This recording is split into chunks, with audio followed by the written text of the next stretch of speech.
s'accomplit dans le combat. C'est lui qui combat, c'est celui qui va conquérir. Donc la promesse ne vient pas en dormant, non, en se levant. Parce que vous devez conquérir. Amen. Amen. Alléluia. Amen. Au départ, pour l'Israël, c'était facile. C'était facile. Moïse vient. Dieu lui dit, va en Égypte. J'ai entendu le cri de mes enfants. Je suis descendu pour les délivrer. Pour eux, la délivrance, c'est quitter et partir. Amen. Amen. Est-ce que vous êtes là? Est-ce que vous êtes là? Quitter du A au B. D'après eux, comme c'est Dieu qui a dit, donc la délivrance doit se faire dans la paix. N'est-ce pas? Amen. Donc c'est Dieu qui a dit, donc, ça sera dans la paix. Comme c'est Dieu qui a dit, Pharaon c'est un homme, il ne peut pas résister. Il va exécuter parce que ça vient de Dieu. Il s'est trompé. Il s'est trompé. Comme plusieurs aujourd'hui s'est trompé. La délivrance, c'est un combat. Et pour que la promesse s'accomplisse, c'est un combat. Alléluia. Amen. Alléluia. Amen. Alléluia. Amen. Bien-aimé, une promesse, c'est un combat. Balance-moi Matthieu chapitre 11 verset 12. Matthieu chapitre 11 verset 12. C'est Dieu qui délivre, c'est Dieu qui fait tout. Mais la partition de l'homme maintenant c'est quoi? Matthieu chapitre 11 verset 12. Matthieu chapitre 11 verset 12. Vous allez comprendre que tu as une promesse jusqu'aujourd'hui. Lisez à haute voix. Matthieu chapitre 11 verset 12. Nous lisons au nom du Seigneur. Oui, ceux qui n'ont pas la Bible, lisez. Depuis le temps de Jean-Baptiste, jusqu'à présent, le royaume de cieux est forcé. Le royaume de cieux est forcé. Et ce sont les violents qui s'emparent. Ce sont des violents qui s'emparent. Est-ce que tu peux acclamer pour la parole? Alléluia. Alléluia. Amen. Alléluia. Amen. Depuis l'époque de qui? Depuis l'époque de Jean-Baptiste jusqu'à présent, c'est un présent continuel. Le présent veut dire aujourd'hui même. Jusqu'à aujourd'hui, le royaume est forcé. Ce qui veut dire quoi? Ce sont des violents. Ce sont des plus forts. Ce sont les gens qui combattent. Or, le royaume des cieux, c'est une promesse. C'est une promesse. Le royaume des cieux, c'est une promesse. On pouvait hériter. On pouvait entrer facilement parce qu'il nous a été promis. Mais là Jésus dit, depuis cette époque-là, le royaume des cieux, qui est une promesse, ce sont des violents qui s'en emparent. Ce sont des gens forts. Ce sont des hommes et des femmes capables de renverser, de lutter, de remporter la victoire. Autrement dit, ceux qui se mesurent en la prière, des femmes de prière, des femmes de prière, ce sont ceux-là qui peuvent gagner et remporter la victoire. Que mon Dieu te bénisse. Que mon Dieu te bénisse. Et par là, je peux parler d'une prière agressive. Prière agressive. La prière agressive. Donc ici on nous dit ceci. Ce sont les violents. Qui est violent. Qui est violent. Quand tu frappes avec violence. Et le diable sent que non, ici, ça ne joue pas.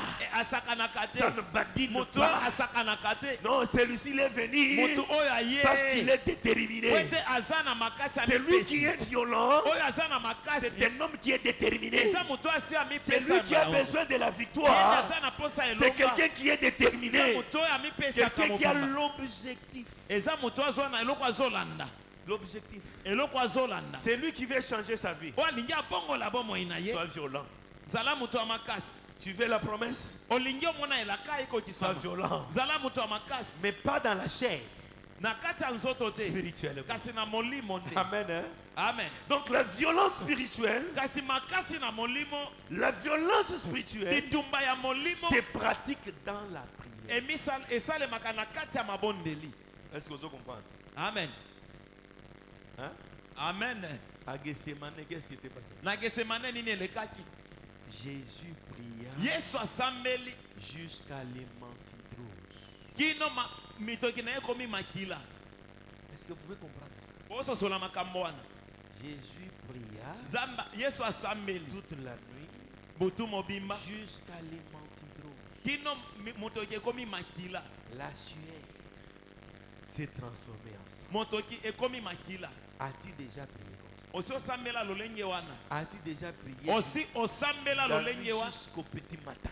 As-tu déjà cherché Dieu? As-tu déjà cherché Dieu? Tu pries 30 minutes. Tu te fatigues. Tu pries 20 minutes. Tu te fatigues. Oh, bien-aimé. La Bible, ce sont des violents.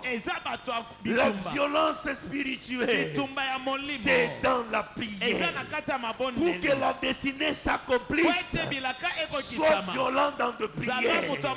Sois un homme capable de tenir 10 heures du temps, 5 heures du temps, 2 heures du temps devant le Seigneur. Ceux qui prennent le temps dans la cachette ne tardent pas devant l'adversité.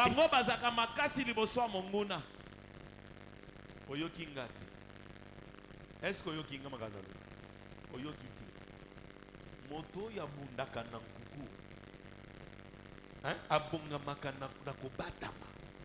Azosala ni entraînement bato bazo yebate.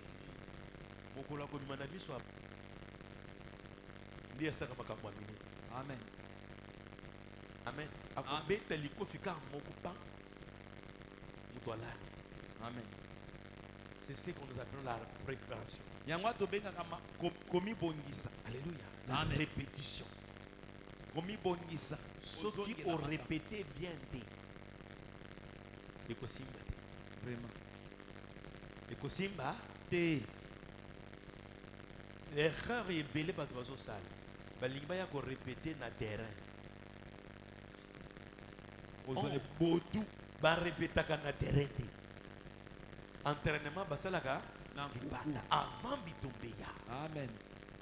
C'est pourquoi David, il s'était caché dans le caverne d'Adulam. Il s'est caché. Ils étaient là. Dans le livre d'un Samuel. Ils étaient là cachés. David était accompagné des créanciers. Les délaissés. Les abandonnés. C'était ces gens-là qui ont constitué son armée. Mais il s'est caché dans le caverne d'Adulam. Dans cette caverne d'Adulam, après avoir sorti de là, ils étaient devenus des généraux, des capitaines, des colonels de son armée. Ils ont eu le temps de travailler dans le secret. Mais après, le résultat était bon. La conquête. La conquête. Il faut conquérir. Tu as une promesse. Il faut conquérir. Pourquoi? Parce que l'homme l'homme est naturellement surnaturel. Moton aza koleka o azali. L'homme est naturellement surnaturel. Moto azali likolo ya o ezali ya Tout ce bomoto. que l'homme peut faire O moto akoyi transcende des dimensions spirituelles. ezokende na ba bipimelo likolo ya molimo. L'homme a dimension. Il opère dans le spirituel et il opère dans le physique. Moto asalaka na molimo pe na bomoto. Tu n'es pas le moindre. Ozali eloko ya Tu n'es mokete. pas le moindre. Ozali Je mokete. dis que tu n'es pas le Na moindre. lobi ke oza eloko ya mokete. Amen. Oza eteni molimo eteni moto. Jésus a prié. Yesu asambelaki. Jésus a lutté. Yesu abundaki. Oh mon frère, ma soeur. Talaka nza. C'est pourquoi